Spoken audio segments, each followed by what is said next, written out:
భవనాన్ని ఇచ్చుకొచ్చి గదిలో మార్చి మళ్ళీ కట్టారో ఏమో మాయజాలము తెలుసు మంత్రకారడి తెలుసు రెంటి కన్న ఇది ఇంకోటేమో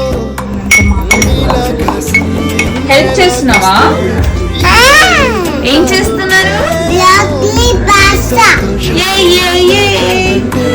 హృదయాలు ఓ వంద కావాలేమో ఇంతందంగా ఉంటుందా ఈ లోకం ఇన్నాళ్ళు ఈ మనసుకి తెలియాలే